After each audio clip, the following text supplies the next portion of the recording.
No, I mean they've been releasing. Oh, you're talking about the push? No, about the shooting. The shooting. Yeah, they started to release statements. I told you, I got the statement. I got that that was the first thing I saw. Okay. Was the statement there, but the push thing with Travis Kelce, people have been trying to say, because the first person was AJ Brown when he tweeted like, we all know like if this was me or whatever, trying to make it a race thing. Yeah, for sure. But I kind of agree though. I mean, to a certain extent, it's not really a race issue, but if it was 95% of these black receivers in the league, it would have been a bigger problem, a bigger issue. Yeah. It is interesting. It's a lot of ways you could look at this. I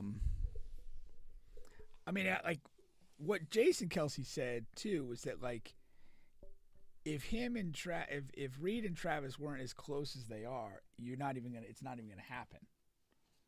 Which I kind of agree with. Maybe. I agree with that. Huh? I agree with that. I don't know. I do agree with that. I feel that that's the product of them being close enough, and in his mind, there's like a lack of a boundary there. That he feels comfortable doing that. I mean, not entirely comfortable, but whatever. But that I tend to agree with that. But I do feel like if that was AB or somebody, they would be completely like just ruined. They'd be treated like Latrell Sprewell back in the day. Yeah, but I do agree with the point of like AB is a different case. It's not a black-white thing. It's a crazy man. It's a crazy man guy else. who has I'm just talking about a run of the mill. What if that was Tyreek Hill, who was on the team, who played under Andy? I think it would be received much. And they had a great relationship, whatever. I know there would be a wild reaction. What I know of Andy Reid, if that went down, I would be shocked if he did not aggressively defend Tyreek Hill. Yeah, the damage already be done by then. Though. Could be. But if right after the game Andy's like, "You guys need to chill," I think that would be. I would expect that, and I think that would have some traction. But it is what it is. Yeah. For me, it wasn't an outcry or anything. I didn't care. I didn't register at all. Like I don't know. These things happen on a sideline. Not like that. But my point is, it's like, when I saw AJ Brown tweeted, I'm just like, yeah, come on, man, we got a great game going on here. I mean, like it's. But the Eagles, like the guy, Eagles as an organization, slapped them or something. Are like super salty. They just want to pick. They just want to create. Because weren't they getting into it with like 49er guys and. Your bum ass is home, and this that like they were calling out like. But they have a rivalry, I guess. I know, but I think that's part of the Eagles' culture is to just get on Twitter and chirp about stuff. Yeah, because I think that starts at the top with Nick Sirianni. Yeah, I think he's like a agent provocateur. But I think he's a front runner, and so as long as things are good, but when you're trying to be that and you're not having the success, you just look like a whiny bitch, which is what I think that Eagles group looks like right now. Yeah. Losing to the great Baker Mayfield in round 1 of the playoffs. That's tough. Yeah. No, it's yeah. No, I didn't react to it until it was weird, but then you saw on social media like right away people start getting worked up about it. Like, all right. Facts. How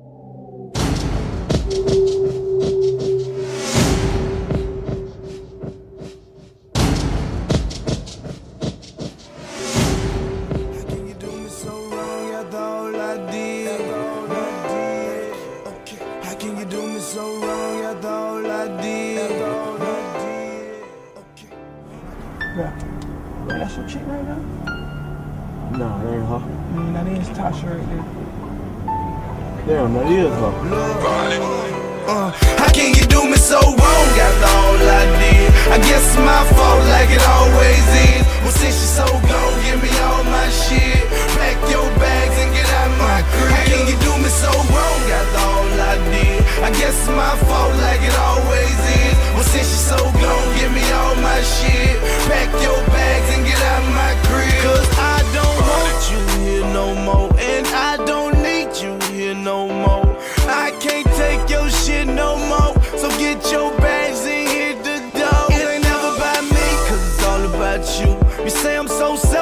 was all about you. People calling my phone and it's all about you. You wasn't all about me, but I was all about you. You ain't shit to me no more. You can't say shit to me no more. You can't get shit from me no more. Now you history, so go get your shit. Don't forget that, don't forget this. You forgetting that, pick it all up. You ain't gotta come back. Since you walked off, don't try to run back. How can you do me so wrong after all I did? I guess it's my fault like it always is. Well, since you're so gone, give me all my shit.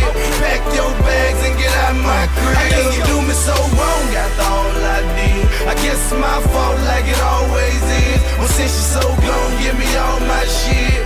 Pack your bags and get out my crib.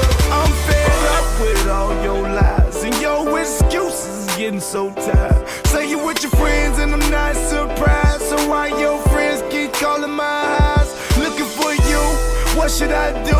What should I think besides think about you? You driving me to drink and I'm drinking about you. One thing about you ain't shit to me no more. You can't say shit to me no more. You can't get shit from me no more. Now you history, so go get your shit. Don't forget that, don't forget this. You forgetting that, pick it all up. You ain't gotta come back. Since you walking off, don't try to run back. How can you do me so wrong after all I did? I guess it's my fault like it always is. Well, since you're so gone, give me all my shit. Pack your bags and get out my crib. How can you do me so wrong after all I did? I guess it's my fault like it always is. Well, since you're so gone, give me all my shit. Pack your bags and get out my crib. Look, I made you who you is after God did his part. I gave you everything with my God-given heart. I didn't know it'd be so hard, cause shit was all cool just a week ago. But I seen the whole ending just a week ago. Get your socks, get your drawers, get it all. Lose my number, forget to call and don't come by at all. Cause I'm done with you, I had fun with you. Simple as 3, 2, 1. How can you do me so wrong after all I did? I guess it's my fault like it always is. Well, since you're so gone, give me all my shit. Pack your bags and get out my crib. How can you do me so wrong after all I did? I guess it's my fault like it always is. Well, since you're so gone, give me all my shit. Pack your bags and get out my crib.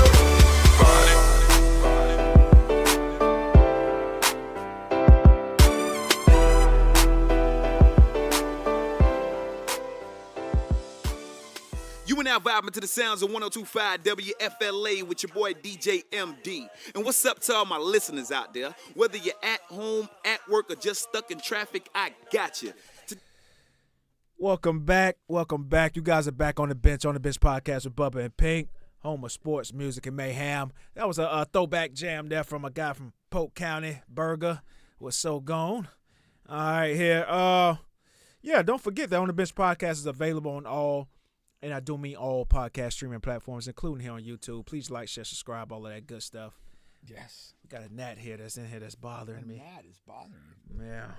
Don't be so easily distracted. I came in here with my Kansas City Chiefs red on, some shades, and they're bothering me, man. They're getting me out of my zone.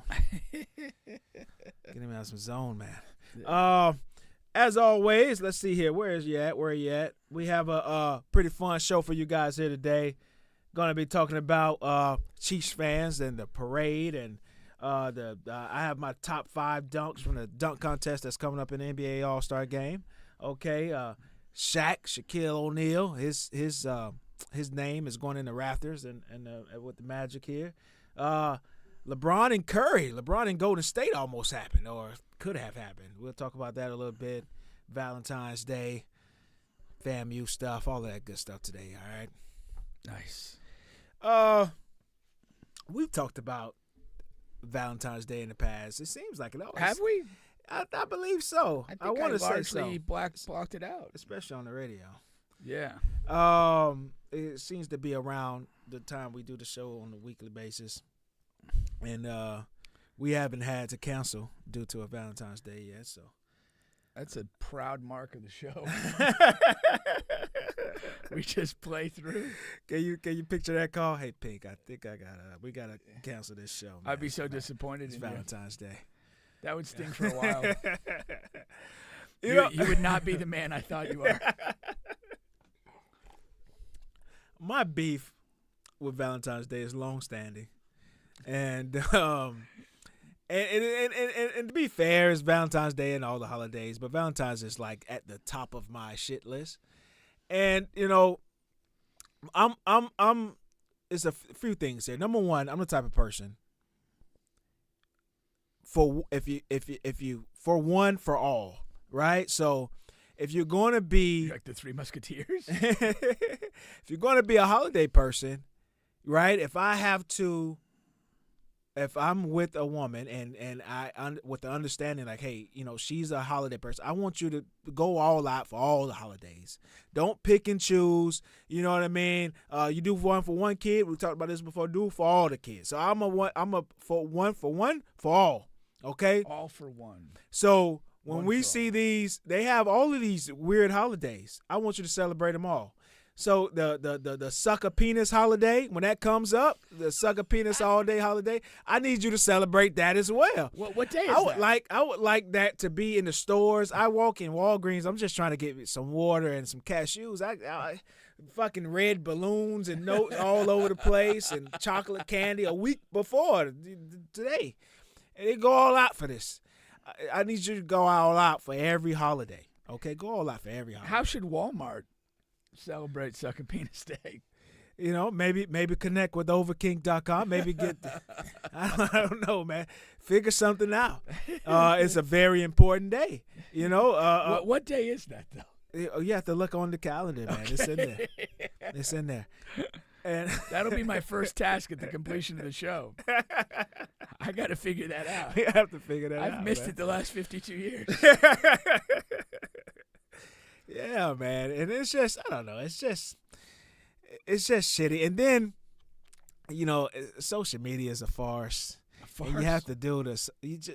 I hate being forced to do something. I think that's where the crutch of it is at. I hate the feeling of being forced to do something that I really don't want to do. And then, and the way it affects women's psyches and like they really care about it. Even the single ones, the way they go out of their way to make these posts and these and things on social media.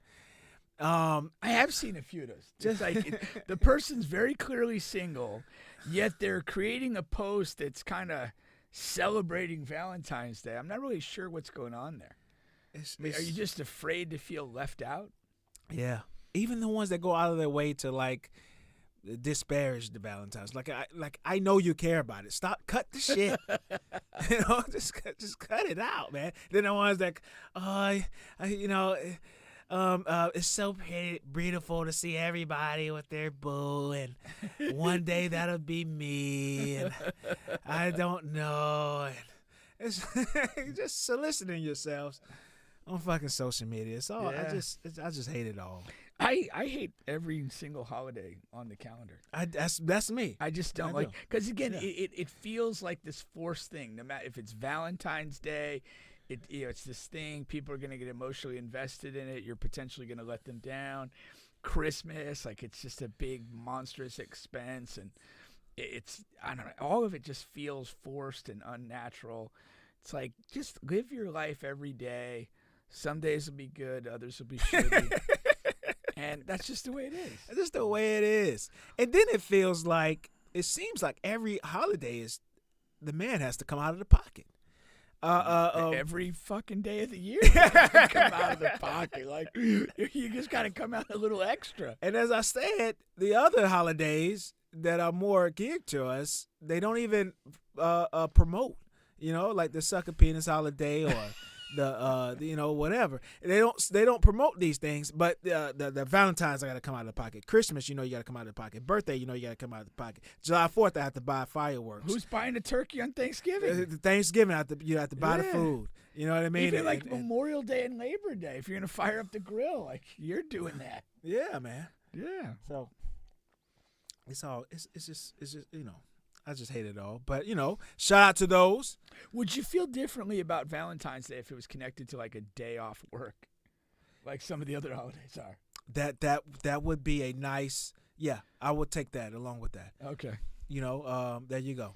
That's a nice settle. That's a nice settle there.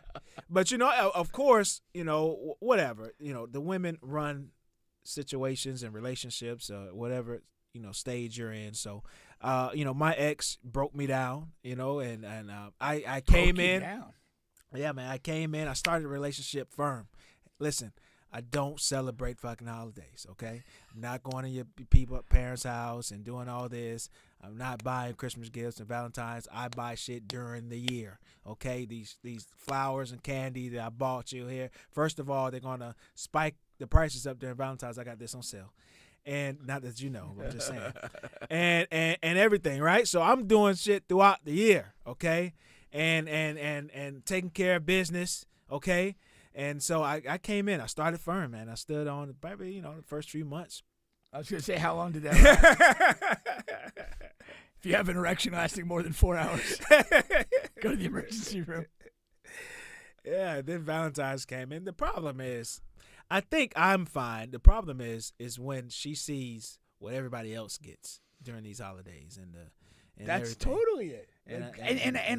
I think when you talk about like there's a lot of these holidays cause just a bit of anguish because, if you're celebrating them or observing them, you're not just observing it with the people that are close to you.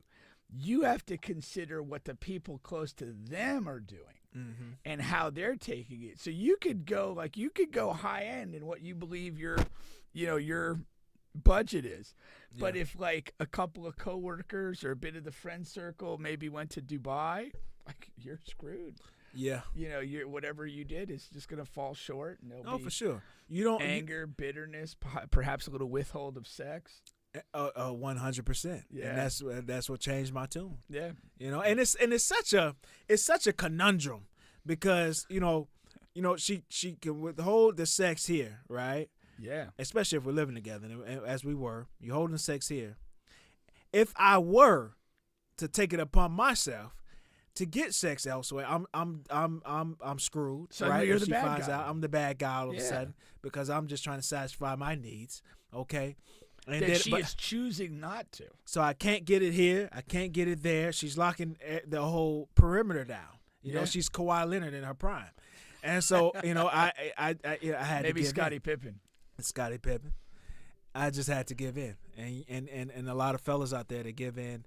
And it's okay for holidays. I wouldn't suggest that for proposals, marriages. I wouldn't, don't give in there.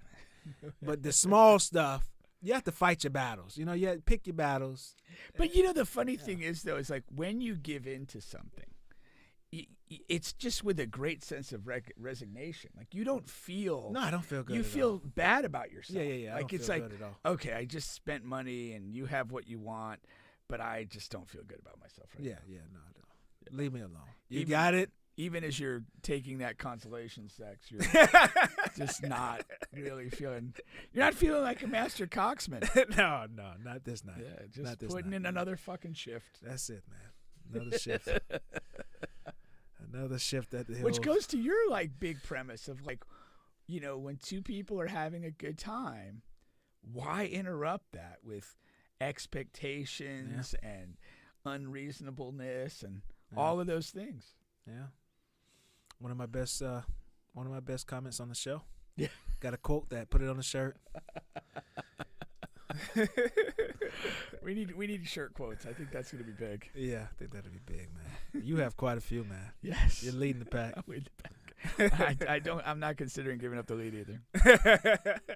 I want to run away with this thing. Well, let's move to of course, the Chiefs ran away with the Super Bowl here. I don't know if they ran away with it, but they won. They won by 3 points. And what we planned to do was go from a Chiefs fan point of view here. But first, of course, they had their parade today. Yeah. And there was a damn shooting at the parade. Yeah, 21 people injured, 1 person dead.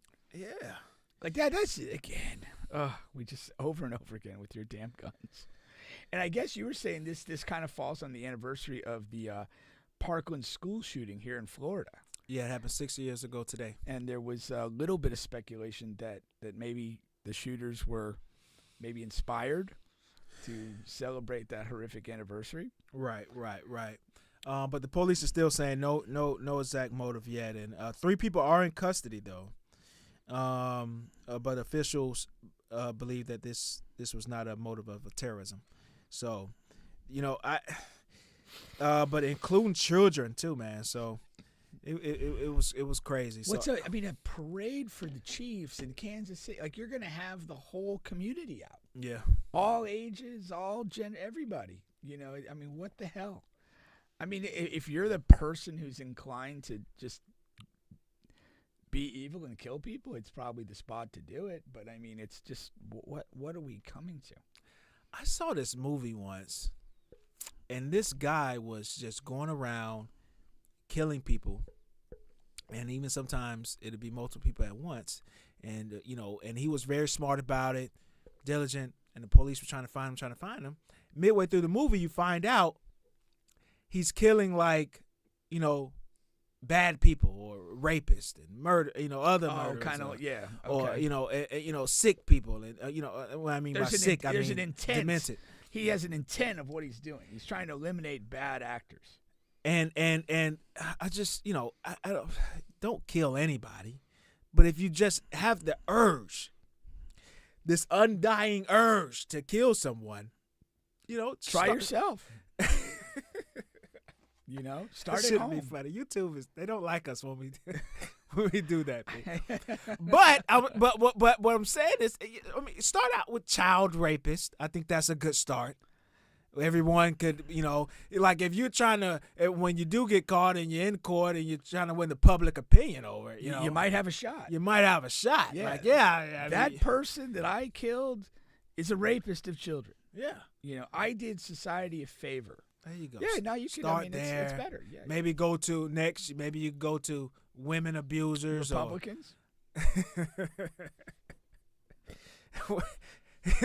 So come on. Hey, come on, man.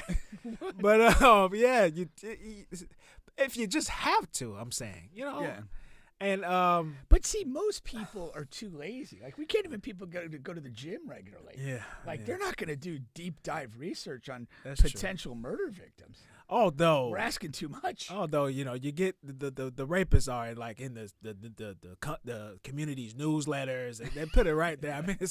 But I understand your point. I think I agree there. Yeah, it's low hanging fruit. I'm gonna attack with my guns people that are not suspecting this at all. People that are maybe enjoying a day of school or celebrating a Super Bowl with their city, and let me go there. Or like we had the one in Vegas where it was like a big musical concert or festival. Right. And the guy shot a bunch of people from a hotel room. It's, I'm not a religious guy. I'm an atheist, in fact. But if there is a hell, I'd like to think the person ends up there. Yeah. Yeah. Well, if these 3 people in custody had anything to do with this, throw them under the jail. Let some of the guys have fun with them first, and some of the guys do what you will. Seriously, man. Because it's a Super Bowl parade. It's a party, and you do bring your kids out. You do. It's a fun time. Kansas City, you win another Super Bowl. Everybody's out. We called off of work. Can you imagine that the guy who died called off of work to go to this? I'm sure he did. And go out and enjoy these festivities, and then then a bullet just ruins. Come on, man. What are you doing? And then it has a whole chilling effect. Is the city going to want to celebrate something else, or other teams and their cities going to have to think twice about having these parades, which are great community events. It's great for people to get together to enjoy something in common. There's so many divisive things that we have amongst each other, but when you're a part of a community and you can go celebrate the community's success through the football team, the baseball team, the whatever. If you're in that environment, like celebrating the Chiefs thing, everybody's cool that day. Yeah. You're walking by people that you wouldn't, maybe do anything, and you're maybe exchanging a beer, a high five, a chest bump, who knows? And now we've got a couple idiots that want to shoot stuff up. It's crazy, man. It is. It's insane. All right. Well, on to the game here. No further details have been released. The one I read was from about 15 minutes ago, so we'll see where that goes, and if these 3 people in custody are in fact the people who did it. But on to the game here. It's hard to imagine they got the wrong guys. I mean, realistically, what are we doing here? It is the police department, so trust runs low. Hey, where was their shoot first, ask questions later mentality when it matters? there you go. Pansies. Didn't even taste these guys. Yeah, But I guess you're innocent until proven guilty, I guess. allegedly. Depends on your color. Well, back to the sea of red here. The Chiefs win, of course, and it was a great game, man. Just a great game. The Super Bowl, I mean, it's been talked about ad nauseum. I'm sorry, the halftime show. It's been talked about ad nauseum, so we don't have to get much into that. I was so busy talking to Carlton, like I missed the halftime show. I mean, Yeah. we were there, the TV's on, but like I didn't pay attention to it all, and I don't remember a single commercial from the game. Yeah, the commercials were. This was probably the worst commercial year, and I don't think I'm being crazy by saying that at all. This is the worst commercial year. They had 1 or 2, I guess. But yeah, as far as the game, like you said, I'm a diehard Chiefs fan. I'm watching this game from an overall viewpoint, right? Like I said, usually and mostly the time when I'm watching a game here, especially here lately, I don't have any worries. And we've lost many games this year, right? And we've lost games where I didn't have any worries, right? And it is because of Pat Mahomes. This game was slightly different. I still did not have any worries, but the 49ers got off to such a great start. I mean, they were moving the ball, and they had the Christian McCaffrey turnover, the fumble there. But still, they were moving the ball at ease in the first half, mostly the first quarter and a half. Yeah. Right? And then you have, on top of that, they're stalling the Chiefs offense. I mean, they're getting 3 and outs. They're pushing us around. They're doing what they want to do. And the number one issue, and I'll let you go after that, the number one problem is at halftime, you're only up 1 score. Well, that's exactly what I was going to say. Like, the game felt like the 49ers had the upper hand, but they didn't capitalize on it. And you're a big component of that. Like you, yeah. You're like, yeah. It's about like stacking scores. Yeah. And that was the whole thing. Even as you're watching, the 49ers got their touchdown with, I think, about 4:15 left in the second quarter. And so, like, for, up to that point, 25 minutes, they'd been really the upper hand and were up 3 points to show for it. That's not good. Yeah. And even when they get that touchdown, they get it in a manner where there's a full possession for the Chiefs to come back down the field and do something. And, and that's that thing. Like, you want to stack scores, build, a really controlling advantage. They were up 2 scores, but by the half, it's 1 score, and the Chiefs get to go into that locker room, make adjustments, regroup a little bit, and look and say, hey, for everything that went wrong, for as good as everything went for them, it's a 1-score game. We could return to second half kickoff, and we're even. New game. And psychologically, it's very important to be 1 score. And that's where we were at the half. But then the game really kind of floundered for what felt like a big chunk of the third quarter. Yeah. Nobody kind of took hold of anything there. Neither team capitalized. Because like I said, we talked about it off air here. Early third quarter, Pat Mahomes throws an interception. But then the 49ers do not capitalize. I mean, they're in plus territory, and they still do not capitalize. And so, that's awful, man. That's just awful. Yeah. I mean, again, you want to play a football game in the moment, play to play, have win to play, win the series. But your possessions have to amount to something. Yeah. You've got to get points out of them, and preferably 7 points. And so every possession that you get a couple first downs, but you don't get points out of, or you get some favorable field position, but don't get points out of it, it's a loss. And the 49ers really, kind of struggled to take advantage of the opportunities presented to them by the Chiefs. But up until it was that point at the interception, a couple of thoughts went through my head. I said, okay, this may not be our night here. This looks like it could be turning the wrong way, maybe. But I said still only a one-score game. Defense is coming out. They've been playing pretty well. But what if they lose? My mind is like, what if they lose? Lose the whole game or lose the whole game. I'm thinking, okay, these are quick thoughts that are going to my head. But think between this one possession that the 49ers have after Mahomes' interception. After the Mahomes interception. I'm thinking, okay, if they do lose, you probably have to kill the GOAT thing. Okay, for right now, kill the GOAT thing. And then, okay, but every team doesn't win every year. I'm thinking all of this. These are my thoughts as you're going on. Okay, we're going to lose some guys. Guys, won't have any incentive to come back. May not even be as good as we were this year. This year's an off team. Not as good. Okay, then the 49ers go 3-and-out. And I said to myself, well, we're winning this game. That's it. Right then, I said we're winning this game. Okay. You go 3-and-out after getting an interception. Right. It's over. Right, and then they have the punt return snafu. I can't remember if that was late second quarter or mid to late third quarter. It was one of those. It was the third quarter. Okay, and then we go and score, and that may have been the score to tie the game, off the possession off of the punt return fumble. Yeah, and that was just bad luck for the 49ers, man. I mean, yeah, ideally you want the returner to just fall on the ball once, because he's the only person on the field that sees that the ball hit his guy's foot. Okay, but I mean, come on, man. I mean, that's a tough play to make. It's just bad luck. The ball rarely hits one of the guy's foot before it hits the returner. Okay, but other than that, man. But you're also part of your role back there is to direct the traffic. It is. And so if you see a ball come off a punter's foot and it's a funky angle or distance, you got to make that read. Does this have a chance of hitting one of my guys that's retreating to block or not? And if that's the case, you got to come flying up with your arms, get out, so that you minimize the chance of that happening. And again, these are tough plays, but this is what good teams do. Yeah, good teams, and again, you're professional. This is what games turn on. Yeah. And these type of big plays that shift the momentum of a game. But I do find it's fascinating, like all of the thoughts that you're having at this juncture of the game. And I know you and I, we're just fans. We're sitting on the couch. There's nothing else for us to do.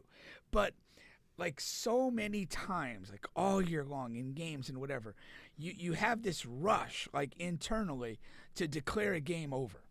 Yeah. And I mean, not you specifically, but just, as a fan. And it's such the wrong thing to do. Yeah. Because it is play after play after play. And you just can't, something that happens in the third quarter is not going to define a game. No. There's plenty of chances for things to happen and things to come back. As a brief aside, I was watching the Warriors and the Suns the other night. And, they went down to fourth quarter. Yeah, close I saw game. that too, yeah. And it was just one of those games where, both teams are making fantastic plays. And, you can't assume anything. We hit a shot, chances are they're going to come down and one of their dudes is going to hit one too. Yeah. And it's just you have to embrace that uncertainty and embrace playing in the moment, in the possession, to have the success that you want at the end of the thing. If you don't, if you burden your mind with, game's over, maybe it's not our night, and those sort of thoughts, you cannot let them intrude. And I'm sure bad teams, that 100%. happens with bad teams. 100%. Yeah. But these are champions, and I'm sure, even on both sides, I'm sure those guys fought to the very end. But I don't know if you want to fast forward. I mean, but the overtime thing has been a huge topic as well. Yeah, the funny thing is I was debating with my cousin. He wanted the ball second, like the Chiefs had. And I was kind of, I want it first, because if we score and then they tie, then I get the ball at the beginning of what would amount to sudden death overtime with a chance to score. And so that was my thinking. That was what I think Shanahan's thinking was. But the Chiefs admitted after the fact that even if the 49ers had scored, their plan was to go for two. Yeah. And I liked it. Bold, brave. And again, the Chiefs, though, I don't think there'd be a team with more confidence, because in goal line stuff, they're exceptionally creative and exceptionally, effective. And I think that, their ability to have a 2-point play in the bag somewhere that borderline undefendable Right. is pretty high. Yeah. So I could see that. But what did you think of this story about the 49ers players not knowing what the rules were? Yeah, so they're saying they didn't know what the rules were, and then some of the Chiefs are saying that Andy Reid and the coaching staff prepared them for that moment for the overtime rules and went over that in their practices, in their Super Bowl practices. So, I mean, it's kind of a shot and a knock on Shanahan, but at the same time, I mean, it's as far as not knowing the rules, it's we receive the ball, we score, we win. That's what. That's their take on it. That was the mentality. That's their mentality. What I thought was fascinating, it made me think of something, though, like in a coaching perspective or a teaching perspective.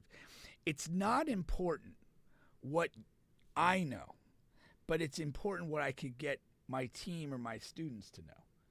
And so me knowing and having all the answers doesn't help them. I've got to be able to teach them the answers. I've got to be able to teach them what they need. Yeah, I don't see why it would be such a And where that goes to is that Shanahan said, he wanted the ball third, so he knew what the rule was. He knew what his thinking was, and we could criticize it or not. But clearly, from the reactions of the players, they didn't quite know what the plan was. Yeah. And he didn't transmit that to them. So that they had a clear understanding of what we're doing and why we're doing it, which is a failing in coaching, and he's got to eat that. I don't think there's any way around that. But is that such a big failure though? Because I think also that little quote that you just had there. I mean, he knows, and we get the ball first. Just score a freaking touchdown.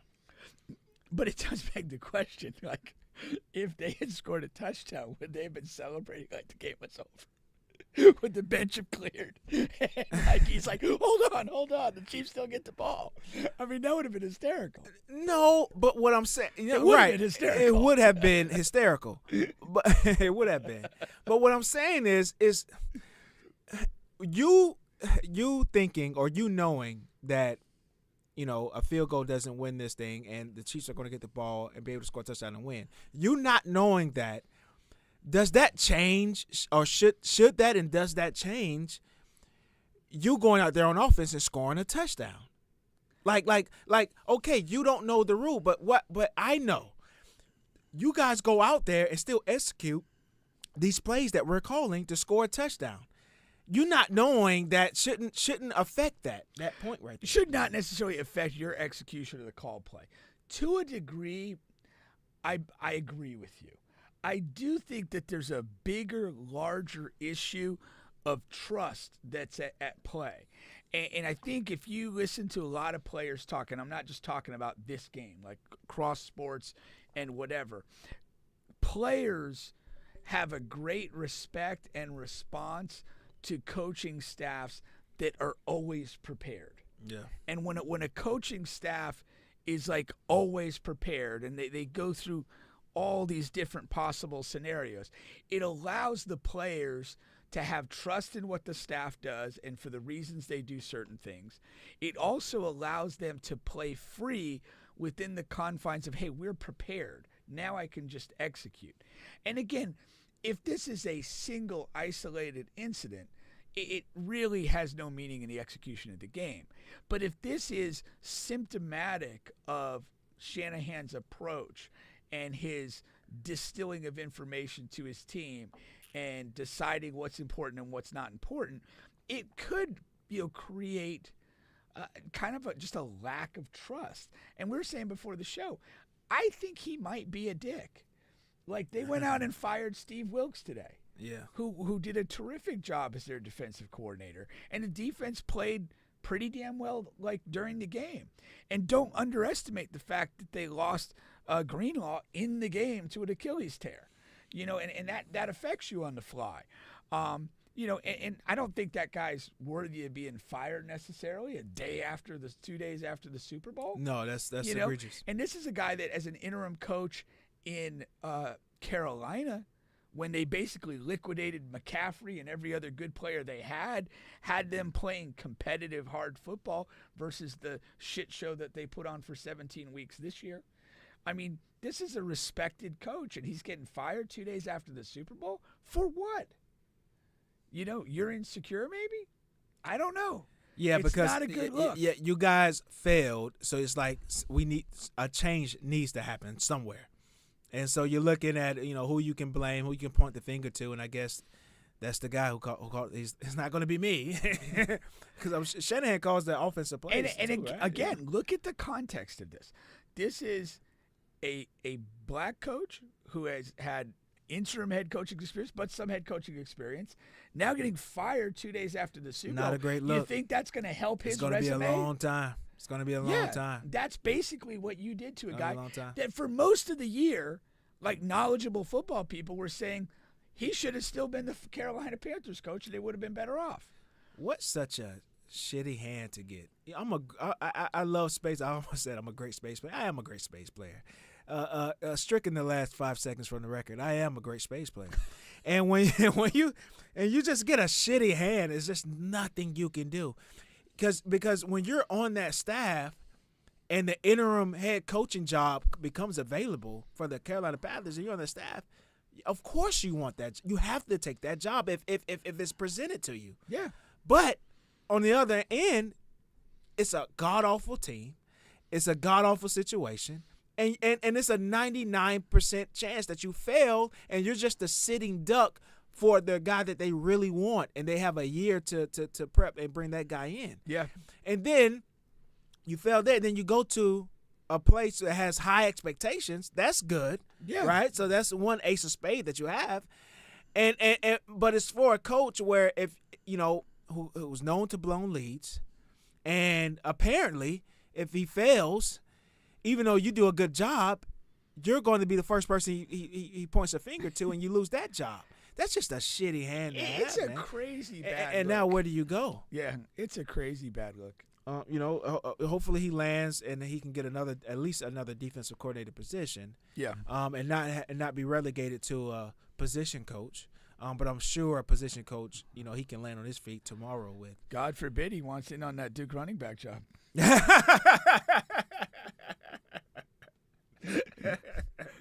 The callback, man. That's great. They Run Willie out of town. Got an opportunity to bring you some NFL pedigree. Sorry, Willie. Sorry, Willie. That's funny. Back to the projects you go, Willie. That's hilarious. Let's read a comment here from Kobe. He said momentum had already went to the 49ers. Sometimes the football guys decide. Opening drive, fumble, special teams turnover, Greenlaw out, boss, terrible edge play. That's on the Mahomes run. Oh yeah. And then Purdy played decent enough to win. Yeah, I think Purdy played decent enough to win for sure. I think he did. I tell you what, he played better than these. The Lamars, Tua's. I do think Josh played well, Josh Allen for the Bills. But yeah, he played better than those guys. He played better than MVP. Yeah. Well, it's good. It's I don't know. This is what I don't. I want the Purdy talk to enter some sort of normalcy. Yeah. Because I think because the Mr. Irrelevant thing, because of the success he's had, and this game management thing. We're almost hyper-analyzing his play. He was good.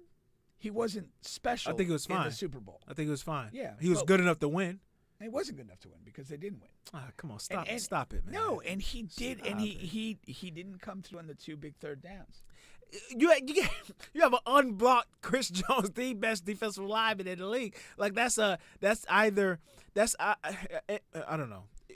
And the reason why I say I don't know is because maybe that's a line check. Maybe he could have gotten to the line and checked that. But maybe it's just an offensive line who just had a brain fart, Sure. and let Chris Jones come. That's on one play.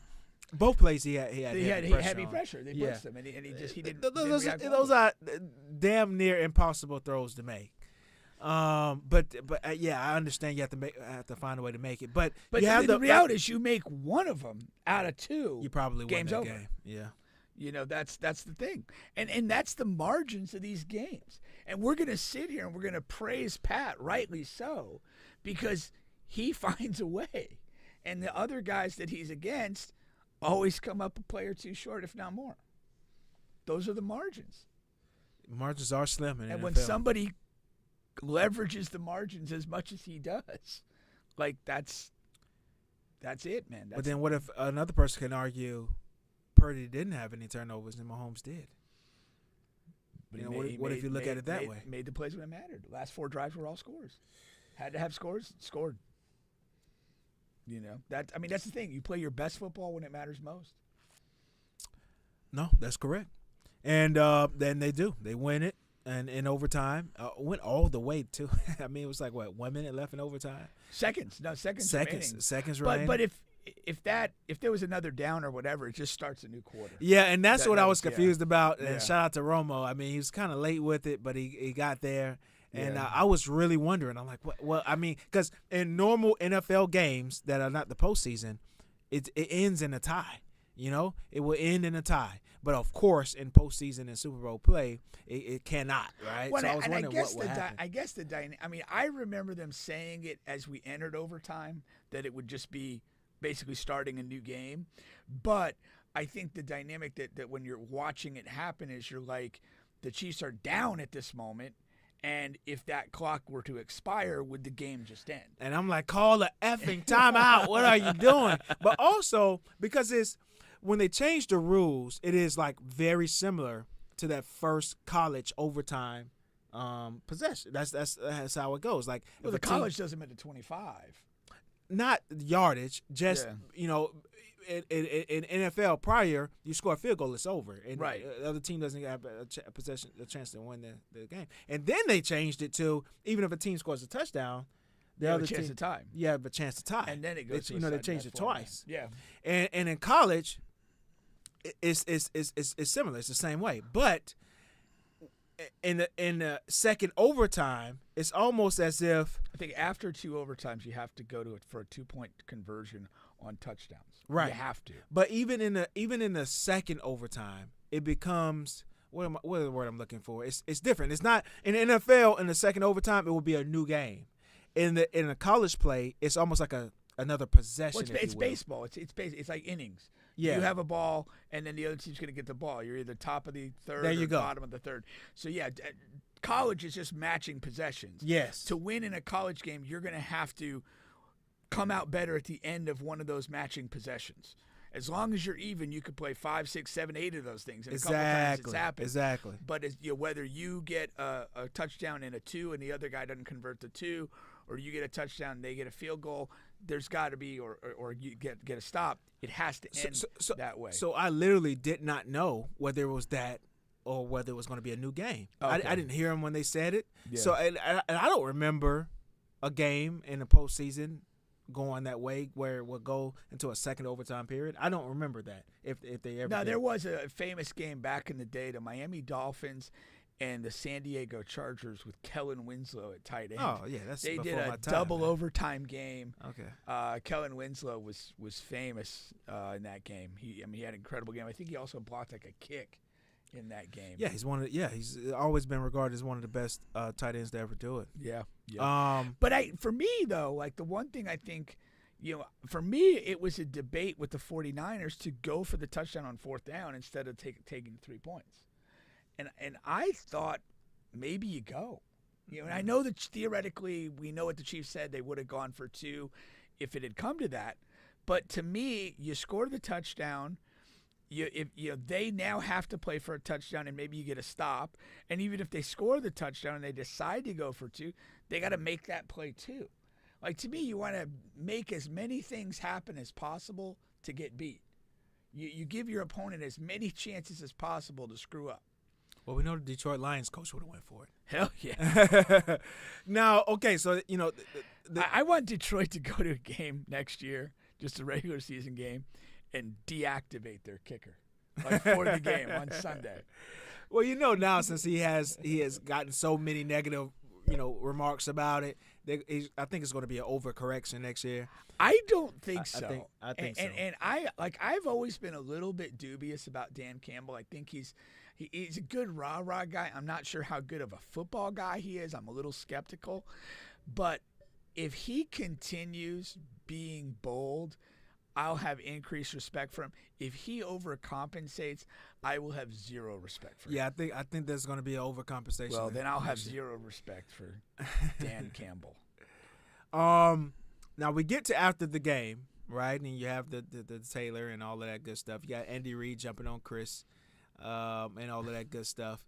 Who weighs more out of those two guys? Definitely. I mean, Chris is taller and muscular, but definitely Andy. I don't know. That's a big boy. But muscle's more than fat. Yeah, that's a lot of fat. All right. And then you of course, immediately everyone goes to the Mahomes is the greatest, and this is that, or is he, and can he catch in Super Bowl rings? In my mind, and a Chiefs fan, it goes to, damn, what if we could be the only team in NFL history to pull this three-peat off? Yeah. Three-peats in the NFL history has not been kind. I mean, some of these teams missed the playoffs entirely. You have, it's really tough in the Super Bowl era because, one thing now, Chris, the defensive tackle, best defensive tackle in the league, he's came out today and said he's coming back 100%. Yes, I love it. So whatever that means, whether he's going to take a discount, whether he's going to, I don't know. But the difference between Chris and a lot of other players on the team is he's already had his first big contract. He's coming out of his first big contract, heading into his second, right? So it's a little difference. For example, our two corners, they're both up for contracts. And, our secondary has been wonderful, awesome, grade A this year. But they have not been paid. Now, on top of that, they were mid-round picks, so their first contract was lower than a lot of others. Playing for peanuts out there. I mean, compared to me, but those guys are going to be hunting for. I would assume, they're going to be hunting for a really big contract there. So I don't know. It's going to be interesting to see how many players buy into this. Hey, let's do this. Let's make history. 3 in a row. And and then go about our separate ways. I have to reiterate that I absolutely think that this is total bullshit. This is why I hate salary caps and all this stuff. If you build a team and they are on the precipice of history, it is good for the sport that they have a chance to pursue this and what see it out. Sucks is all of these guys are via the draft. I mean, these top guys, these two corners, they are from the draft. Chris, of course, is from the draft. All these guys are from the draft. The linebacker that's up. He's going to make big money. He's from the draft. So the Chiefs, theoretically, you're getting punished for being a great draft team. Yeah. A team that's just killing it in draft day. Or one of the 3 draft days, or all 3 of them. No, seriously, man. It's awful, though. It's awful that, again, and I had the same considerations. I'm like, gosh, I hope they can keep this group together. I didn't know, other than Chris Jones, I didn't know the other contractual situation. Yeah, Jerry Sneed. But again, and as the confetti's coming out of the ceiling, you're already like, God, are they going to be able to keep this? Who do they have to lose to do this? It's horrible. It's horrible. If the owner of the Chiefs wants to step up, pay his guys, and keep this group together, let him. It's for the good of the game. It's for the good of football. Yeah. And there you have it. And so that was my thought there. And we'll see, man. We'll see where this goes. I'm sure it's going to drag out until the middle of the offseason there. And we'll see if they can pull off another great draft. The thing about the draft is you really don't know until you're two to 3 years in. What you really have there, because Sneed and McDuffie, I mean, they were always pretty good, but of course these were their best. This was their best year. I mean, and we're talking this is year 4, it's maybe year 4 for year 3 for McDuffie, year 4 for Sneed. So I mean, and Sneed started out as a safety. We drafted him as a safety, so from a smaller school too. So shout out to Sneed. What school is he from? Off the top of my head, I don't know. All right, but I know it's from a smallish school. Yeah. No, and you got to think that, whoever's coaching the defensive backs, that they're doing a really good job of developing these guys at the NFL level. I mean, coaching matters. Yeah. What last thing we'll talk about here is what do you think about this Mahomes thing, and What about it?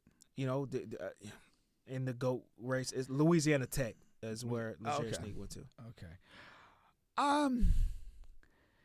Yeah, it's an argument. It's just, at the end of the day, it's a lot of hot air. But there's no question. I mean, you're seeing something extraordinary. And if he continues to track, I mean, he doesn't even need to track on this pace. He just needs to reach a certain measure of longevity, and it's his. That's just the way that it's going to be, based on the body of work he's put together.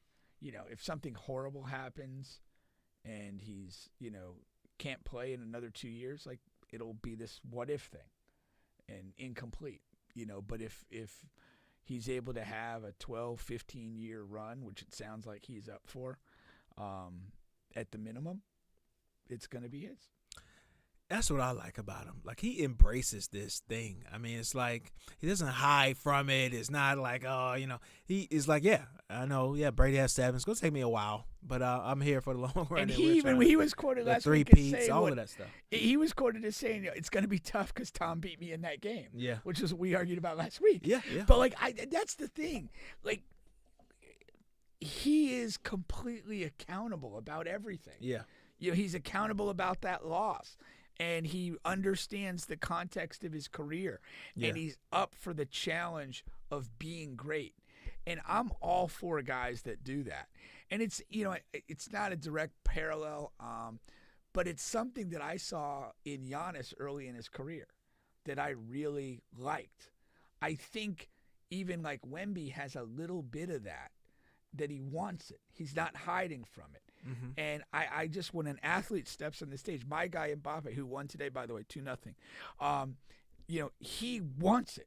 And when you get a guy with great talent, great mentality, and understands that from the beginning he's chasing greatness, wherever that may end up, if it's the greatest of all time or it's simply great, which is no small accomplishment, I'm here for it. Yeah. That's what, so much of watching sports and enjoying sports. There's team guys. I like a team, whether they're good, bad, or whatever. That ain't me. I'm here for greatness. And I want to watch it. I want to see it. I want to celebrate it. And that's why I'm on the Chiefs bandwagon as long as Pat's there. Now, I'm going to tell you something. I saw something. This is not an original thought or original research. Have you ever had one of those? All the time. But I did see this, and it really bodes, I think, I know, to my argument. You're going to dismiss it, but it's okay. So shout out to Nick Wright, who's a huge Chiefs fan as well. He does that the Fox son of a Sports bitch thing. needs to cut his hair. He does He different. looks hairdos. god awful. Like, he doesn't look like he should be allowed to talk about sports with that hair. He started from the bottom, so I do appreciate him. But he used to have decent hair. Yeah, I mean, did you see First Blood with Sylvester Stallone? Yeah. Remember when he was in the jail and they were hitting him with that big hose? Yeah. That's what Nick needs. I stay out of business of white men's hair because I don't know. Talk to me about Stephen A. Smith hair. I'll tell you what he needs to do and all that good stuff. But white men's hair, I don't know what's the maintenance and all that. I don't know. Well, if they need hairdos or do they get haircuts, I have no idea. As a white man, that hair sucks. He just looks fucking dirty and unkempt. But one thing they talked about on the show is that two things. Number one, like MJ was regarded as the GOAT prior to him winning 6 rings. It was after he won his 3rd ring, actually. It was prior to the second three-peat or whatever. After the first three-peat, he was considered as the greatest player in basketball. And Chris Broussard was talking about it, how they had it in magazines and in writings, and nobody rebutted that. They said, this is something we see special. I know he's the best player we've ever seen, that I've ever seen. This is what guys are saying at that time. After he had 3 championship rings, he had 3 finals MVPs, right? And he also had the Olympic situation in 92 where he was the it was after alpha the 92 group. Olympic group. And equally important, he had basically the expressed endorsement of his immediate predecessors in Larry Bird and Magic Johnson. But They at the same time, conceded that no, to they him did. at the They time. did. But And hold so on, all I'm these going to things continue. lined up. That's what I'm saying. I'm going to continue. But he had less rings than Magic, than Bird. Or maybe No, not Bird, Bird but only Magic, had Kareem, 3, yeah. Magic, Kareem, Bill. Yeah. He had less rings than Magic, Kareem, Bill, the Bill Russell, those guys who were considered to be the GOATs at that time. Right. Not only that, but he had lost head-to-head to Larry Bird. They even brought up an interview where Jordan was said, like, hey, no, you can't put me over. Bird beat me in playoffs. Yeah. Like, you can't put me over him. He beat me head-to-head. Like, what, and it's the same to me. Like, the media still said, no, I don't give a shit what you're saying, Jordan. You're the best I ever seen. I don't care that Right. Larry Bird beat you. I know that you're better than Larry Bird because of X, Y, and Z. I don't care that whatever, you guys got the same amount of championship rings, or Magic has more and Kareem has more and Bill has more. This is what I'm seeing. I know that you're better, you're greater, whatever. What the weird thing is a lot of people do say that Mahomes is the best they've ever seen. And so do I. And nobody can take me off of that. I know that Mahomes is the best quarterback I've ever seen. But I do also struggle with the great thing, because I do know the difference. And the great is in accomplishments. That's all great is accomplishments. But to also think, like, damn, they didn't do that with Jordan. Jordan was the greatest without the accomplishments. But with Mahomes, he has to be the greatest with the accomplishments and the best we've ever seen. It's two different balls we're playing with. The problem that you good for you. That one of the issues that you have is recency bias, and Tom Brady just stopped. So did those guys. It's the same thing. No. Yes. Nobody. Yes, no, those guys had time out. just Here, stopped. stop. Nobody was saying that Larry Bird or Magic Johnson was the greatest player of all time. There were. Nobody. Yes, they were. I was alive then. There were. Nobody was saying that. Yes, they were. They were saying Name it. them Chris that was- Broussard is in the that was media, not the so that's prevailing sentiment. he was in the media and he was reporting the games, Chris and Broussard he's might saying be it. younger than me. I don't think he was there. I don't know how old he is, He's younger than me. but so he's not in his 40s. he Chris might- Broussard is in his 50s. I don't know. You know, black don't crack, but he's in it. No, I'm 1,000% sure he's in his 50s. He's not in his 40s. No way. Okay. Yeah. No way. But even given that, he was in college when Magic's wrapping up. You can't assess in college. No, you don't have the historical context, and you don't. I'm just. You got to be a 50-year-old man, 40-year-old man to assess basketball. Here's the problem. I still, nobody with any credibility was calling either one of the guys the greatest of all time. Or Kareem. Say Kareem. Kareem, yeah. Yeah. So Kareem, yeah. But So utilize Kareem. Kareem was a doddering old man by the time Michael got going. What was Tom Brady? Oh, you saying not Kareem as was, good as Kareem not as good was- as his. Kareem Yeah. I was understand. walking up and down the court. Yeah. throwing He hung around 3 years, two. 3. Probably about 5 or 6, maybe. No, that part I agree with. Yeah, I do. no, agree I'm with just saying there's a recency bias to. I mean, like literally, what was it 3 years ago? We're celebrating Tom Brady as the GOAT, and celebrating his career as recently as last year, and now this other guy's like right on the heels of it. I'm just saying that contributes to the difficulty in making that connection.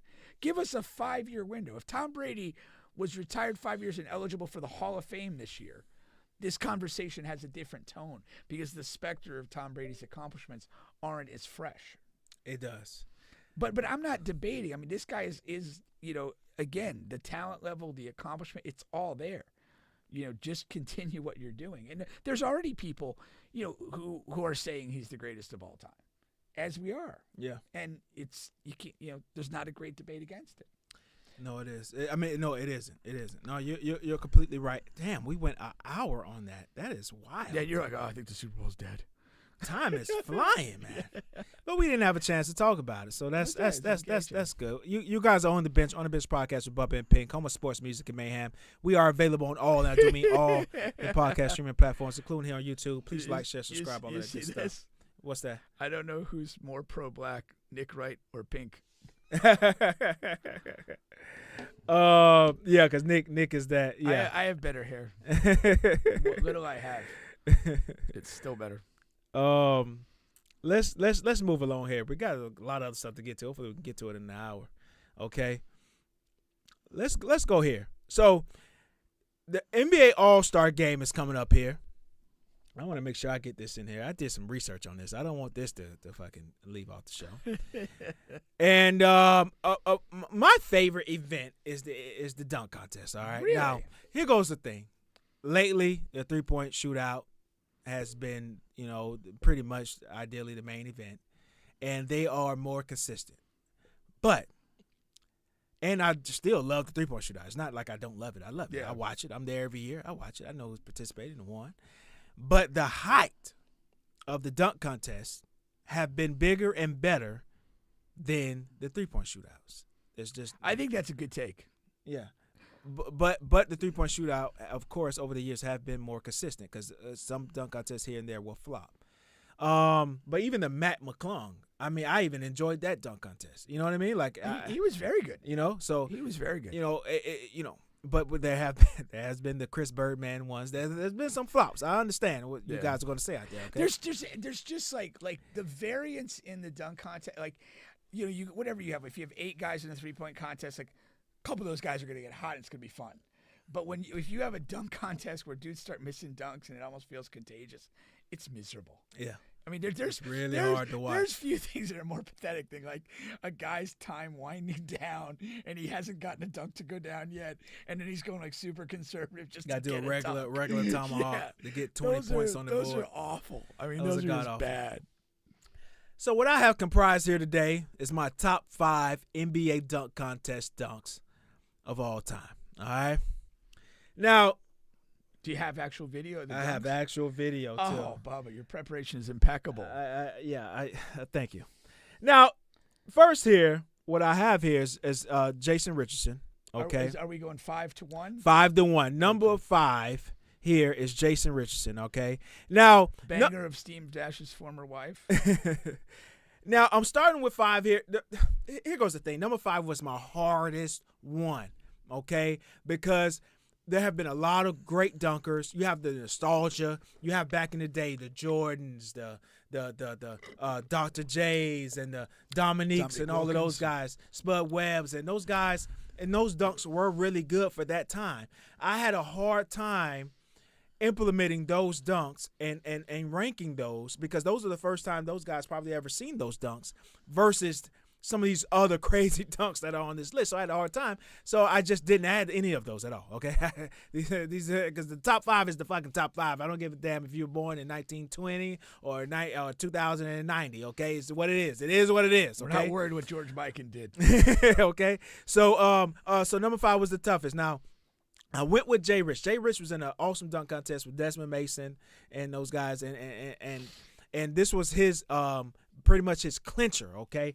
All right, so here you go. He's baseline reverse between the legs with the left freaking hand, okay?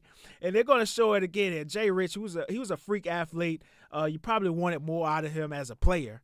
But look at this. Baseline, Seth Alley, okay? Between the legs. Come on, man. That's sick. That's sick. Look at this. Reverse between the legs, left hand. That's and he's not left-handed, folks, for those who's wondering. Yeah, you were playing up the left hand pretty hard. I was hoping it wasn't going to be Realty's left-handed. He's insane. That is an insane dunk there, man. Okay? All right, so that made number 5. And let me get okay. All right.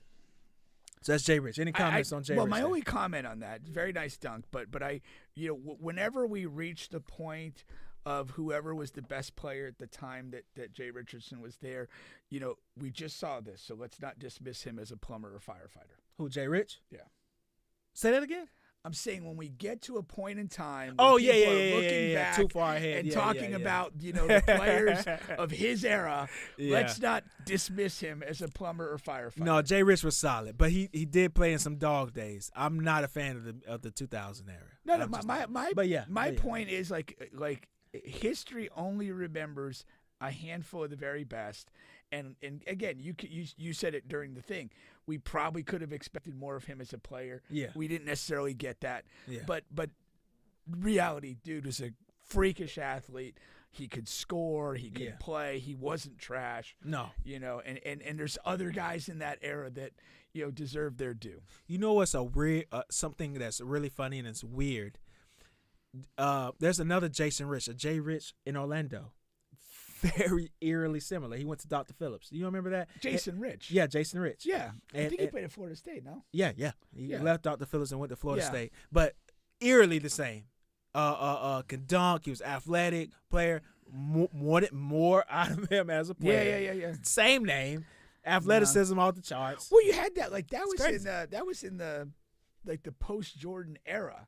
And you that was a prototype of a guy. Like Yeah. 6'4" to Jay 6'6" guy Rich. with real bounce. There was always, is he going to be the next Jordan? Yeah. You know, or that's the profile. There that were we're like looking 15 for. next Jordans. and Yeah, none of them- yeah, for none sure. of them, yeah. All right. Number 4 here. I went with Andre Iguodala, okay? Now, Iguodala got my man AI throwing the alley. Now, this dunk is very underrated over the course of time, okay? From behind the backboard, okay, Iverson throws the alley hoop. They're going to show the replay here. From behind the backboard, this man does a windmill, has to duck his head so he does not hit the middle of the fucking backboard to do this dunk. This is crazy, man. This is crazy. All right, this is AI and Iggy. Look at this, man. This is nuts. This is nuts. Look how he has to duck his head Well, to look do how this far windmill the of ball dunk. was under the backboard. Like All of that stuff. He had a crazy reach just to get that ball. From the point he landed and got it in his hands, the distance he had to travel to get that go. Cut this before you show the next thing. Oh yeah. Yeah. I thought I hit. So thought I hit pause there, man. You did. Hey, that's probably not the only time you failed to hit pause. But yeah, the distance it traveled from where he caught it to where he dunked it, that's underrated. Yeah, Iggy. Because he's very long, so he was able to do that. But another thing I'll say, when a note of a good dunk in a dunk contest is when you never see it repeated again. Like, because you'll see some of these dunks. Nobody will replicate it. Nobody can replicate it. Nobody's going to put an Andre Iguodala jersey on and say, yeah, I'm going to redo this dunk. And shout out my guy, Andre Iguodala. Nobody's going to redo it. This is crazy, man. He was playing until last year, so it's like, and there'd be a whole generation of people who go, oh, so you're going to replicate a defensive stopper who gets hurt a lot? I like to see you try. I like to see you try. This dunk is not going to be tried over again. I can guarantee that. That's funny. Shout out to Andre Iguodala. Came in at number 3 on my top 5 NBA dunk contest dunks. On to number 3, which those who are watching live may have saw a preview of it. Okay. I went with the man, the myth, the legend, Vince Carter. Hard to put him at number fucking 3, right? But look at this. I chose this dunk. Now Vince had about 3 dunks, and I cut it shorter than it was supposed to be. That's terrible by Bubba. That is terrible by Bubba. Because what I wanted to show, when Vince did this dunk, right? I'm gonna tell you something. I was watching this NBA All-Star whole weekend. I was watching what my homeboy said, right? We're in the house. It's the dunk contest, 3-point shootout. We had his house. We're kids, and we're just being extremely loud. Said is a extreme Vince Carter fan, the only extreme Vince Carter fan I know in my life. I'm an extreme Iverson fan, so of course Iverson is a part of the All-Star facilities, all that good stuff. We're being so loud in the house. His mom is coming in. You guys got to be quiet. Quiet down a little bit for our neighbors. Vince comes up to do his dunks, right? One thing we like about Vince, every first try, first attempt, it's going in. All of his dunks could have made this top 5 list. Any one of his dunks could have made this top 5 list. The reason why I chose this one, when he did that dunk, you can hear a fucking mouse piss on cotton, man. When he did, after the completion of this dunk, the crowd, no one was saying a word. They moved the camera to Shaq. They moved the camera to all of these famous people in the crowd. That's what I cut off here. And everybody was just like, their mouth was shut, closed, like, what the hell just happened? And we were the same way in the room. And look at this. He put his arm inside of the rim. First time we had ever seen that. And we're like, this guy's a fucking alien. Look at this. We were like, what? I wish I had the crowd. I really fucked that up. That's a very interesting point you make, because I've watched the dunk contest, and sometimes you just feel like that the reactions, like that because again, it's like the who's who of the NBA and other celebrities all there that night, and it almost feels like the people's reactions are almost a contest of their own. Yeah. That people are I'm gonna overreact more than you. Yeah. And that's all kind of bullshit. Yeah. But when somebody does something genuinely spectacular, like, you cannot react. Your reaction is just natural to whatever that is. If it's shock, silence, if it's literally falling down, it's not something you can even, your mind doesn't allow you to contemplate what your reaction's going to be. Yeah. You literally just react. And that's kind of what you're describing with that dunk, is that, probably every other dunk, people are whoa, yeah. Right. And then you're just sitting there going, what the fuck did I just see? Like, that's different, man. That's what you're going for. You want to take that audience to a place they've never been. Yeah. Shout out to VC, man. The greatest dunk of all time. All right, that doesn't mean anything just because he's number 3 on this list. Number 2. What do we have here? We have Zach LaVine, okay? Now, Zach does this self-alley behind the back and comes on the other side of the rim. Just another nutso job of a dunk. It's just incredible. Now, he had 2 incredible runs at this. There are several other dunks I could have put on here, but this is my favorite one. Just behind the back stuff, alley. We've never seen it. Coming from the other side of the rim. Jesus, man, that was crazy. And the thing about Zach, another guy we wish we seen more from or whatever. But the thing is about Zach, he's just a beautiful dunker to watch. It's the fluidity. It just looks like you're watching poetry when you're watching him dunk in a dunk contest. Yeah, when he takes off, there's just this capacity of just like floating. Yeah, it's just so graceful, and like if you're there, it probably feels explosive, but it comes off as so smooth and so almost effortless. And it's really it's elegant is what it is. Yeah. I mean it's unique.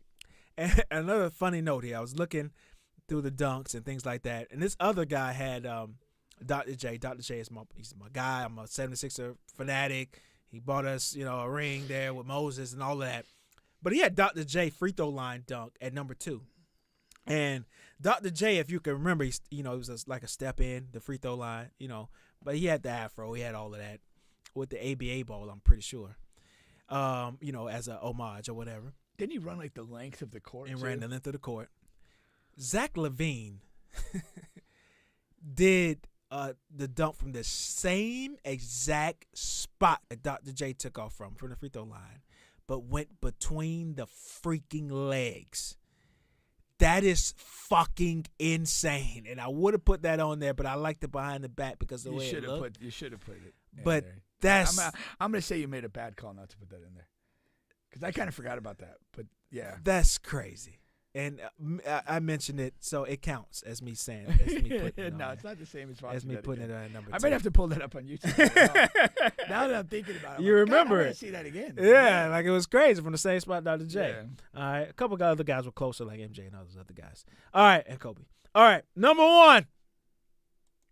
Come on, man. You know where I had to go. I had to go to Orlando. Aaron Gordon. A lot of us feel like he was robbed. This I was live. I was watching this, and I was like, this should have gotten the same reaction as the VC and the arm dunk. This guy with the mascot, this was the second dunk he did with the mascot here. He takes the ball. Are they going to show this replay? Takes the ball, goes between his legs. He takes a shit in midair. How do you contort your body like this? Yeah. That's hands down my favorite dunk I've ever seen. I mean, I was watching live when it was happening. It was in a dunk contest against Zach LaVine, which to me is that's the greatest dunk contest we've ever had. Yeah. There's if you ever, and it's corny to do, but if you ever just needed to declare something a draw, that was the night. That was the night. Let's just grand day in the morning. Look at this guy, man. I don't even know how you could think of putting your body in the air. Like, you know, why does he need airplanes?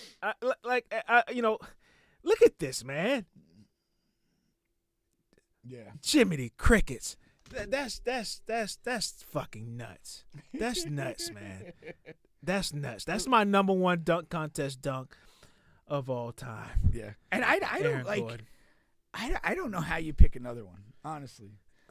I mean, just the athleticism, the creativity, there's just nothing been like it at all.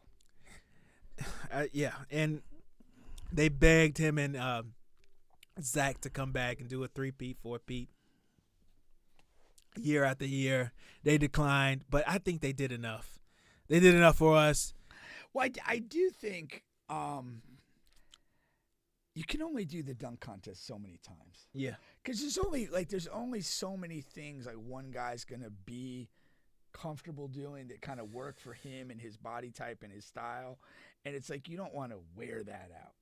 And I have always felt, although we can look at some of the dunk champions and say, man, he could have done more as a player, it's always a cool way for a younger player to make a name for himself. Oh, yeah. You know, and enhance his profile in the league. Zach, 1,000%, his profile was boosted because of this dunk contest. Yeah. Aaron Gordon to a degree, but Aaron Gordon, you know, I know it was a bad team, but he was the best player on that team. He was going to, you know, it's like you know, he was going to get some type of pub around the league circles anyhow because he's getting the ball. He's seeing the ball all the time. Zach, not so much at that time for the Bulls. And this 1,000% boosting his thing. Aaron Gordon too, but Aaron, the problem I think with Aaron Gordon is like the years that he was a Magic player, like the Magic were like as close to irrelevant as they were awful. No, they were awful. But I mean, like they were awful, but they like weren't really the absolute bottom of the barrel where people talk about them because they are the worst team. Yeah, they weren't. They were the just Pistons. a little above it, and like we weren't like losing at a historic level. Yeah. But so they just literally meant nothing. Like there was nothing to watch, nothing to care about, nothing to talk about. The Charlotte Hornets of the league. Yeah. You know? No. That's 1,000. No, you're completely correct there. Yeah. Now, from one Orlando star to the other here, we have Shaq, who was, like I said, his number and his jersey was retired in Orlando just yesterday or the day before. He even did the Magic. Yesterday. Yesterday. Yeah. He even did the Magic telecast, the Magic game on there on TNT or what have you. Or ESPN. Well, I think it was TNT. I'm sorry, TNT. And the debate is growing here. Which Shaq was the most dominant Shaq? Orlando Magic or LA Lakers? Lakers Shaq, championship Shaq was the most dominant. I know, like, probably you could look at some of the Magic, like, highlights and, like, he was a little leaner. He was maybe a little bit more, like, athletic in a way. And you could say, man, I didn't really – like, you could see some stuff from Orlando Shaq that you don't associate with Shaq. Like, some of the grab the ball and literally go the length of the floor and finish a play. That's kind of amazing to watch. But when he was in L.A., he reached a point where, I mean, he would just, like, physically abuse people. And he was an unstoppable force. And I would say that was the peak of him. But there was some fun moments of him as a Magic player. And I heard, like, you're saying with the who's the better, I heard there was, there's some question about, like, well, why would the Magic, like, retire his number? At the end of the day, they made a single finals appearance and lost. Oh, I definitely disagree with them. Yeah, putting his number up. You do? Oh, yeah. Oh, I don't at all. Why? You can't tell. I mean, like, the Magic do not have much of a history. But the history that they have can't be told without him. So the thing is, let's put up Dwight Howard's number. And there's probably an argument to be said, yeah. Huh? There's probably an argument to be said there. Ain't no argument. If you put up Shaq's, you put up Dwight's. That's I mean, what's the difference? You know what I mean? I still think Shaq was a greater player and a greater sensation when he arrived in town. I don't believe To so. a new I don't believe that franchise. to be true. You could have your own opinion. No, it's not an opinion. It's a fact. Like Dwight Howard was in MVP conversations. He was Defensive Player of the Year. He led that team. He was the number one primary force that led that team to the finals. And guess what? He was the only star. Like Orlando Magic. They had Penny. They had all of these cast of guys who were considered much better than Dwight Howard's cast of guys. You know what I mean? Well, and no, I mean, I don't, when you actually break those players down, Penny was exceptional. He was phenomenal and tragic that he did not stay healthy. But when you break down those other guys, we're talking about Nick Anderson, we're talking about Post Bulls Horace Grant, we're talking about Dennis Scott and Brian Shaw. Those are all good role players. And you can look and say, talk about like Turk, and you could talk about Rashard Lewis and the point guard, Jameer Nelson. Like, to me, those were solid role players. Like Penny was the big differentiating factor. Well, that's a big differentiating factor. I agree with that. And I think Dwight accomplished more, and his accomplishments were greater with Orlando. Like I said, it's all NBA defensive team in the MVP conversation, one Defensive Player of the Year, rebounding titles, all of that stuff. He was he was dominating the league. You know what I mean? And so even more so than Shaq. So if you give Shaq and you do his thing, you have to do Dwight's. And then let's not stop there. To be Why clear, not T-Mac? Why not? I mean, because if you're going to just if a player doesn't win and you're just going to you have to give it to all of the top players who didn't win. You know what I mean? Because T-Mac meant a lot to the city at his time. Okay, here's the deal.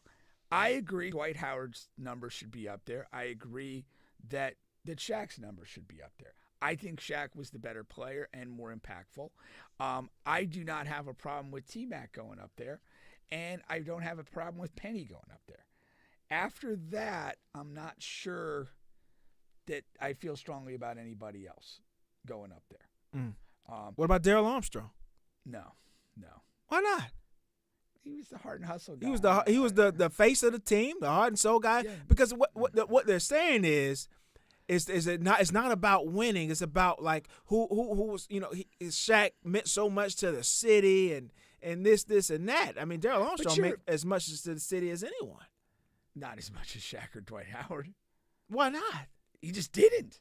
I don't know, man. I mean, Shaq comes in to basically an expansion team. You're talking about from a winning standpoint. No, I'm just saying instant credibility. Like, Shaq was the number one pick in the draft. He was destined to be a star. He comes to the Magic and like right away, like the Magic are a story. Well, think about this. They were a fucking franchise team. They were They were nothing. No. I understand. with like Terry Catledge. Well, and now like when they get Shaq, they all of a sudden they're into become a relevancy. Story. They're relevant. In a story. They make a final. They add Penny. Like, that was an incredible time. It all imploded and Shaq left, which also his departure is the story of this franchise and the story of them just not getting shit right. Well, same thing with Dwight. I agree. Same thing with I T-Mac. agree. But again, Darrell Armstrong was on a Shaq bad was that team. guy. Darrell Armstrong he was the face of a. It's like okay, Aaron Gordon, right? He was on a bad team. He was the face. He was the best player on that team, but they weren't relevant. Darrell Armstrong's team was relevant. The national media would cover the Magic. They got pub. They got everything they had, and they were a bad team.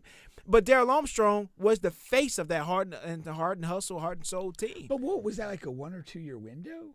I thought like a 2 to 3. Okay. But how long are we talking about with Shaq? It was 4 or 5 years. Huh? Like 4 years? Yeah, we're talking about like a year Shaq, off. But you can't compare the impact of Shaq and Darrell Armstrong. I mean, that's what they're talking about. I'm not talking about that. I'm not talking about the level of player. I'm talking about the level. But that's part of the discussion. Of impact to the city. Now, again, a franchise can make a decision and a criteria for who they want to honor. Mm-hmm. I mean, but I'm taking the question as if I'm consulting on this. Though I gave you the 4 names I feel strongly about. To me, Darrell Armstrong doesn't quite make it. I could see an argument. He was, just the energized hustle guy and really resonated with the fan and had kind of the, the backstory of not being this drafted guy or any big pedigree coming in. I get the story, but I just don't. For me, it's just not enough. And then on top of that, he left. I mean, that's the last nugget there. Like, I'm not putting a guy up on my thing who left us and left us in such a terrible Shaq? situation. Yeah. Oh. I just don't think you can tell the story of this franchise without him. Why can't you? Because he was so integral to it. He was to what part? To the year that we didn't win. To the year that we didn't win. I had a year like that with Dwight. Well, I mean, I had a similar year like that with T-Mac. No, they never did anything. I know. I said similar. I didn't say the same. It wasn't very similar. Dwight was. It was not very similar. I mean, it was okay. No, it wasn't. They were an epic. You didn't win. You didn't win. Pink's word. You didn't win. You didn't win. Okay, that's in your words. So I mean, so those guys, none of those guys won. So that's just leave all those. Okay, so what argument are you making? The argument I'm making is if you say, put them all in at once, or don't put none of them in at all. Because all of them at once. Put them all in at once, or don't put none of them in at all. Did you cap it? No further player can ever make it in. No. This is my overall point is he didn't win and he left. He left you in despair. He shouldn't be in. That's my point. My second point is if you're going to put him in because of the reasons that you said, and I do agree with. Shaq did mean a lot to this. I'm not disagreeing with that point. His impact and how great he was as a player, I'm agreeing with all of that. But my second point to that is if you're going to put him in because of those reasons, put the rest of those guys in too. You've got to put Dwight in, and it has to be immediately. But you have to put him in next year because it's my assumption, and the stats and the accolades back what I'm saying up. It's not just a fucking thought like the sky is purple on Tuesdays. This is I'm talking about the facts back it up that Dwight was a better player with the Orlando Magic than Shaq was. Okay, the accolades and stats back it up. Okay, so and his overall impact. And he was on a lesser team. Okay, all of that stuff. You had all of that stuff up. Dwight has to go in immediately. Next year, this time, Dwight needs to be on the docket. See, I disagree with that. Like, I think like the timing of it dictating it's like every February we're going to induct somebody. Like, I don't know, that you put yourself in a weird precedent. I think that the timing could be right and you just do it in course. I do agree Dwight should be in. I agree on Penny and I agree on T-Mac. I guess our only real point of disagreement is Darryl Armstrong. But, I don't think you need to put everybody in immediately. I do think that part of doing this is you create a special night for that person. And you don't necessarily make it an annual event because then you're going to end up having some internal pressure to put somebody in there every year, even though nobody may be worthy in a given stretch of time. So you kind of do it. But I agree. Like, there should be a plan and a moment in mind to put in Dwight and put in these other guys. And give your organization some culture. I also think it's good business as an organization to honor your past players. Even if things didn't always end in a way that you wanted them to, the part of a club is to be a little bit bigger than petty and to welcome home guys and have them feel comfortable being a part of the organization, connected to your current organization and proud of their time there. There's a value in that. And it gives your building a culture and a history that I think is important to celebrate. I guess if you want to celebrate a non-winning history, I guess it doesn't bother me. So I mean, what is your true opinion then? So if you're a franchise that's never won a title, you don't put nobody in. Okay, if that's your opinion, that's your opinion. Yeah. Then why are you dicking around with this Darryl Armstrong argument? If you have to put Shaq in, you don't know. That's my second point. If you have to put Shaq in, you put the rest of them in. Huh? Stand on business. That is my overall point. Then just stand on that. Don't stop dicking around with Darryl Armstrong. But that's it. That doesn't make sense because he's already in. He's in. So that argument, I'm not making an argument. Your argument is the Magic made a mistake last night. Yes. Because that should be your argument. But since he is in. We don't forget about the other guys. I did, and we passed that. It's a mistake. It's you fucked it up, and nobody should be in there. But since you did make that mistake, right? let's continue on. Pile on the mistakes is what I'm saying. One for all. Remember, I'm consistent with my. I'm not that guy. I'm consistent with mine. It goes for Valentine's days. It goes for little kids with birthday presents and Christmas presents. Yeah. And it also goes for undeserving players that goes into certain teams' Hall of Fames. And if one go for one, go for all. Put them all in. Okay. I don't feel comfortable with Iverson being up there with Dr. J and Moses. I don't feel comfortable with that. Iverson meant more to Philly than what Shaq did to Orlando. I can tell you that goddamn much. Okay? And I don't feel comfortable with that. So we get it. Your point is if you don't win a title, which is funny because we find ourselves on opposite of sides of this argument that we normally occupy. Yeah, of winning. Yeah. And winning means everything. If you don't win, you ain't shit. That's normally Pink's point of view. We swap places here. That's why they play the games. Yeah. All right, here. Let's move on here. Okay. Got a few more things to get to here, and time is elapsing us. LeBron thing I thought was very interesting here, man. So news came out, Ramona Sherman, and when you mess up a name here, you have to go really fast. Ramona Sherman. And isn't that her name? I'm pretty sure I got that wrong. Really? The pronunciation. Okay, I thought you had it. Well, I should have just went along with it. Yeah. All right. The other rule is if you say something confidently enough, then people assume you're right. There you go. So they reported there that the Warriors pursued LeBron at the break, and right before the trade deadline. Two things. One really quick and funny is I always thought about if you're a GM, how many GMs dick around, And we got one dicking around story where the Philadelphia GM. Currently, this trade cycle or this trade cycle? Okay. Yeah. About a week ago, he called the Lakers and was like, "Hey, what do you need for LeBron?" And then Bus and Jeannie and and the guy says, "Well, you give us Embiid and we'll give you." And that was like a legit conversation that they had, but and dicking around. And then the other phone just goes click. You know what I mean? And so I always thought about it. Wondered I wonder how many GMs. These guys are supposed to be ultra professional and things. I wonder how many dick around. Like, hey, will you give me Anthony Edwards for this second round pick that we have? Oh, just make ridiculous proposals. You know what I mean? Yeah, I think I don't know. It's like people though. I would think because it's like a lot of them know each other, have relationships or whatever. Oh, they're on the golf course every summer. So if it's your guy, you might just randomly send something over stupid just to irritate him, or act like whatever, call his office and be like, hey, you need to call me back now, and just hey, I've got a G League 2-way contract available for Embiid, exactly, just to waste your time. So I'm sure a lot of it is just that sort of thing. But there's also the story or the notion that why not ask?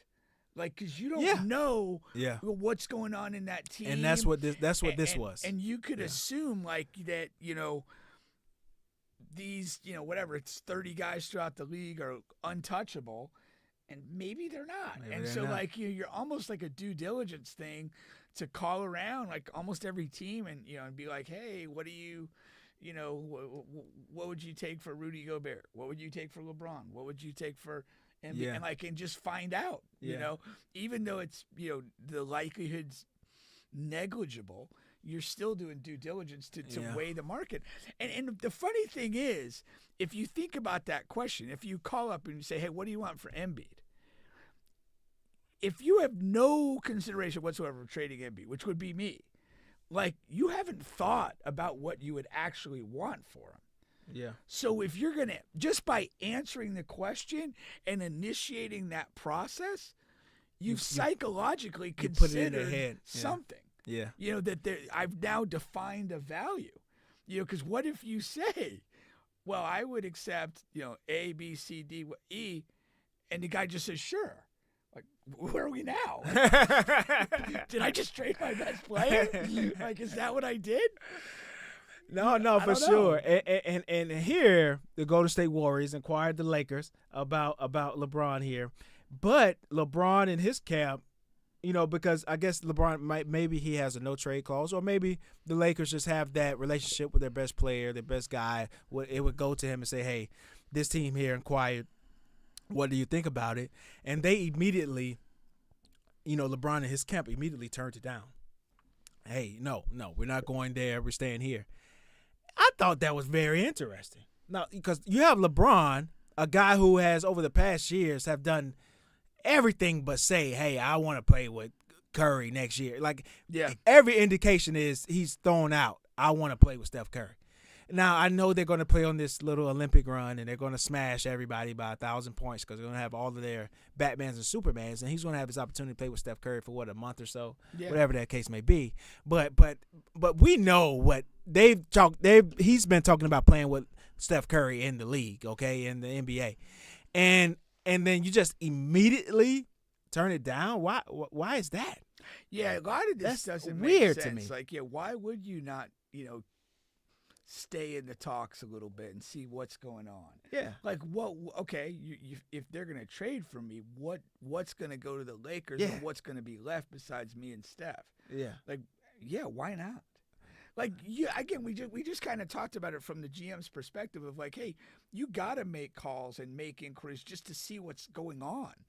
But like, for the same token, that applies to a player too. Like, why would you not let that talk fester a little bit, see what it might look like? That doesn't make sense to me. That's not how I would handle things. Particularly, I mean, you're not in a championship setting, LeBron. You're in a shit show. Like, why not listen? And you know that. Like, LeBron knows that. Yeah. And then all of this talk about, he's in L.A. and his son is playing in L.A. and he has these ventures in L.A. It's the West Coast. Like, come on, man. Let's stop playing like LeBron is fucking broke. He doesn't have a billion dollars. He can get on a private plane and go from here to here like we use Ubers. Okay? Like, come on, man. And it's still the West. It's San Francisco. Like, this is what? Maybe an hour and a half plane ride. Maybe I'm talking about. Yeah. You know what I mean? Like, and like I said, private jets galore. Like, he's not, he's not in the Spirit airline and dealing with the shit I'm dealing with. It's gonna be extra $62 for that bag. You know what I mean? Sir, you're kind of tall. That'll be an extra $30. Hey, I apologize. We overbooked this flight. You might not make the Charlotte Hornets game. So I don't buy that crap at all. And also, I'm intrigued by like, why is this story breaking today? Like, what's the point of this? Who's breaking it and why? Like, that's interesting as well. But I'm still stuck on how do you not kick the tires on it? Yeah. How do you not just fucking go? Yeah. And like the relationship with AD, maybe that's a small piece of it. I still don't understand how that's a good relationship. I mean, they won a title together. He engineered. It doesn't matter. It's a title. It does you matter. like winning. Stop going against the grain. You're a winner. They won. But my point is, he probably, LeBron probably engineered that entire thing. I know he did. Bring you from here to here, and you're gonna be with me, and we're gonna do this thing together. And then if he feels like if he leaves, wrong guy. He's leaving him high and dry. I don't know, but you guys have ran your course. You've done what you've been destined to do. You only have. Come on, man. I know you're playing. I guess you're playing well for your age and all of that stuff, but you don't have a long time. You have a year or two. I don't like. I mean, really. What is LeBron's mentality at this juncture? This here makes me. I have no idea. I thought I knew. Yeah. But this right here makes me say I don't fucking know. I definitely feel like the way last year unfolded, like there reached a point when he became really focused on the all-time scoring thing, and he pursued that and was aggressive in doing so. And right now, like again, you're not really a contending team. You're kind of muddling around. Like, why? What is he getting up every day to do as an NBA player right now? Is he literally just wanting to hang on and play with Bronny? Is that like his primary motivation? And it almost might be, because he's not championship driven at this point. Because if he were, he would get the hell out of there. If not to the Warriors, somewhere else. I'm convinced if this was Bron 3, 4, 5 plus years ago, he would have been gone already. Yeah. He would have been gone in the offseason. Yeah. Guaranteed. And again, like, is there a point that he is just? And when he first went to L.A. and he didn't go with a pack of stars because AD came later, I was convinced that he did not make that move for basketball reasons. That he made that move to be in LA and whatever, he can do in that lane of being in LA. And that was what I felt. And it hasn't changed because, as evidenced by this, he doesn't have any desire to leave LA, regardless of what opportunity's in front of him. And he's going to just apparently play out these final days of his career on a mediocre, dysfunctional basketball team. Right. And he's seemingly okay with that. He is. I'm getting quite a few comments about these shades here. They are uncharacteristic. Oh, okay. What type of comments are we getting? No, just in the chat and text messages and things like that. Yeah, I mean, what are they like? But these are my, these are the Chiefs won the Super Bowl shades. These are I'm having a good week shades. These are everything, man. You can't tell me nothing shades. But that's the LeBron and Steph Curry, man. I don't know. I think he messed this up. I agree. This is a bigger egregious than Orlando Magic putting Shaq in their Hall of Fame. This is a huge egregious, man, and I don't know, man. And the joining another guy's team, all of that. Come on, man. Who gives a damn? He's old. Curry's getting old. The Golden State Warriors are not a fucking 73-9 team. They're the same level of team the Lakers are on. No, they're literally in the same tier of marginal playoff play-in tournament level team who does not have a genuine ability to contend. Now here goes the thing. Last thing I'll say on this is I don't think LeBron to Golden State moves the needle for them as much. Does he know that? And the pressure would be at all time. The pressure would be as if this is 22-year-old LeBron. You know what I mean? Like the pressure is still going to be there with Steph Curry, LeBron. You know what I mean? Draymond probably still there. So he's almost like shying away from expectations. If he goes there, it's going to be, oh damn, they've united. They're in the mix to win something, and he knows he's not that guy anymore, and he doesn't want to face that. And he's already kind of created this like dismal bubble of disappointment in LA that he's just comfortable in. Is that possible? Sure. I mean, some guys like to fart in the bathroom and smell it. What? Just sitting around in your own fart. Just let it stew, baby. I don't think that's LeBron, man. I think it is. Hey, funny that he's wearing the home whites over there because he might have a skid mark in the back. No, I just. Jeez Louise, man. Yeah, I don't think that's a good move. I think he's just in a really bad phase of his career, and that's kind of why I almost go out of my way to avoid watching the Lakers. It's just miserable to watch. Yeah. All right, moving along here. Let me do my. Well, let's do this here too. Let's get this out of the way. Really quick shout out to Warrior13thebrand.com. Again, that is Warrior13thebrand.com. Use promo code BubbaPink, and you'll be fresh here. Heading into the spring here. The shorts are coming back, okay, but they have a lot of other items on there, new items there as well. Promo code BubbaPink on Warrior13thebrand.com. Now, really quick here as well. We all know I am a Bethune-Cookman alum, okay? I am a Bethune-Cookman alum. I went to Bethune-Cookman. Our arch rival is FAMU. We don't particularly like them. But when we're talking about from a grandstand point of view, HBCUs, we're all in the same category here, and we love them all. We love us, okay? And I have to, I have to notate here. I have to note here, and I have to say something here. I feel like I have to. FAMU has made number one HBCU. This is their 5th year consecutively.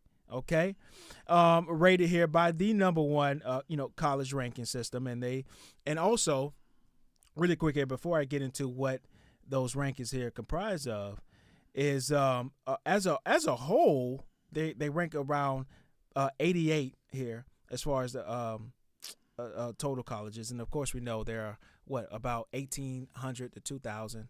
Is it really that many colleges in the country? Yeah. I didn't know that. Wow. That's Yeah. a lot. And that's without private, right? So we're just talking about public colleges. There's So- 1,800 to 2,000 public schools in the country? Let's see. Public It- colleges, there- universities? there's it's a combination of everything outside of private. I know you. Right. In my mind, there's only public and private, but there's public, and then there's like small 2 other categories that will add some schools to that. Do you include like Seminole State, like you're talking about? Like those are Something like that. Yeah. Okay, yeah, like yeah. there's They they're a add state to that. school, but they're either like a 2-year. There you aspiring go. to be a 4-year There you go. school. There Okay. you go. And so they add all Wow. of those, anything outside of a public, anything outside of a private sector. Okay. Okay. And they ranked. That's where they ranked. And like for example here, So they're in if there's 2,000 institutions, they're in the top 5%. there you go. Or There no? you go. That's what I was getting to there. I was going to name some schools that were right around them there. Like Rutgers is after FAMU as far as from the total landscape here. As it should be, man. Rutgers is in New Jersey. New Jersey smells like a toxic armpit. It does. Temple University, University of Kentucky, Got John Chaney University out of Tennessee, University of Louisville. You know, these are some big D1 schools that these guys in the comments tell me that HBCUs could never be better than. Okay, so I just wanted to make sure I note that FAMU is above them. And also in the HBCU ranking and in the total rankings, we have 2 other schools that are kind of right behind FAM and Howard. Okay, Howard is one of them. Now, Howard's a public school? apparently they're on the, Oh, okay. they're I on the thought they were list. private. Okay. I would say this though, and I've said it before. Like of my No, Howard is just behind them as far as the HBCU rankings. I apologize. Oh, okay. I was gonna say though, like most of my friends and people that I know that graduated from FAM are like highly successful, like exceptionally successful, and so I would credit that to the institution, the culture they have, the education they provide, the motivation and direction that they give their students. So, hats off to the Rattlers. No, hats off to the Rattlers for sure. And again, they rate off like education, the percentage of your seniors who graduate with degrees, particular programs. Chicks. No, but food on campus, campus life, Greek life, all of that is graded into their decision. Shout out to FAMU, as Pink said off top. All right. All right. Interesting story I came across here. What is it? A judge, Oklahoma judge, who is sitting on he or she, I'm going to bring it up here, is on trial on this murder trial of a 2-year-old boy. Okay, I do remember that, reading that. Oof. And this person is on the stand as a judge and sitting out on the bench. I'm sorry. The witnesses are on the stand. The judge is on the bench. There you go. This is a person, Just a like part of our us. legal system. We're on the bench. We're on the bench, and this person was on the bench as well. And sending out more than 500 texts during this trial, man. How many DPs? But also, they're talking about like the people that are being tried, like they're making jokes and things like that. It's crazy, and you would think like, you would never think this from a fucking judge. You know what I mean? Let me read this here. So, Oklahoma judge agreed to step down. Should have been fucking fired, but it's a lady, after she was caught sending hundreds of texts from the bench while overseeing a murder trial in the killing of a 2-year-old boy, including messages that mocked prosecutors and were sprinkled with emojis. Most of the texts were like emojis. The eggplant or clowning the prosecutors. I would be interested to see if there was a eggplant emoji. So couple takes on this. First of all, I want to see some of the text. Like, what are we talking about?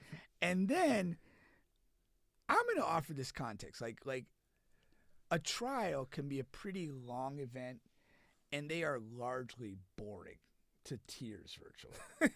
And there's a lot of dead time. There is. There's recesses that are taken. There's like logistical things happening, like, a witness is going to be called. Maybe they need to set up something for the witness to utilize during his testimony, like what do you call those things? PowerPoint things and stuff like that. There's lunch break. That's always a generous hour or whatever. There's like people request recesses for different things. Like, so if it's, in my mind, it's conceivable that there's enough dead time where the judge literally doesn't have to do anything, that you could fire off text messages. But does the dead time, and maybe that's how it started, but sometimes the text can get so good to where the dead time bleeds over to the time you're supposed to be doing shit. Well, and then here's where we get into the potential hypocrisy, because many times when you enter a courtroom, you're instructed to have your phone off, your phone on silent, and you're not supposed to be texting or doing whatever. So if we're sitting there and counsel's giving some sort of opening argument or a closing argument, or they're actually, having a witness testify, and you're just rattling off text after text after text, that's a little disturbing. And here's specific. I mean, it's generally disrespectful to the process of going on. You have a death of a child, and you have somebody being tried for that. But logistically and materially, like, you need to be listening to what's being said, because an objection could be coming at any moment. And you've got to be able to react and rule on the objection, essentially contemporaneously.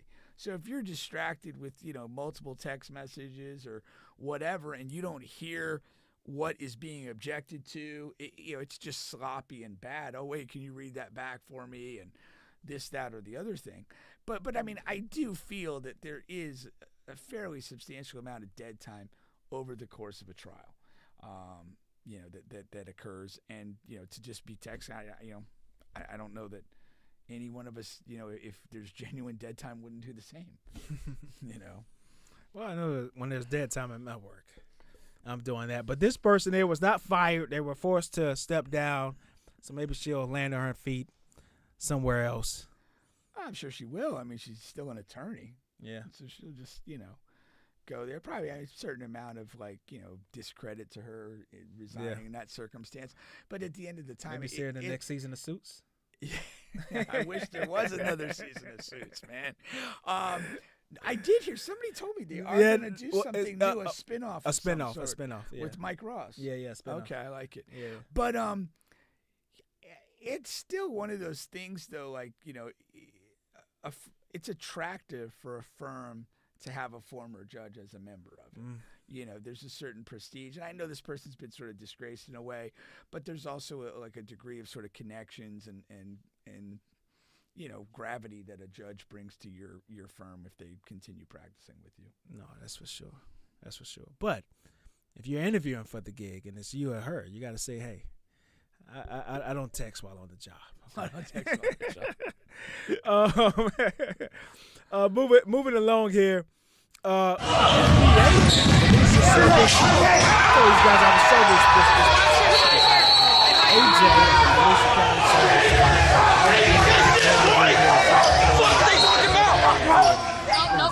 Keep it. Look at him. This is a slow-mo video of him. Man. This guy's dunking over the entire team, it looks like. Okay, I'm going to replay it here. Hold on. We did their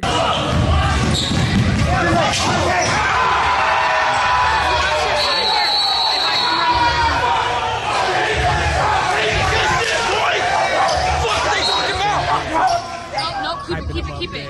As he should have. His dunk is crazy. Takes off from far out. Whoa! What is it good for? Going down there.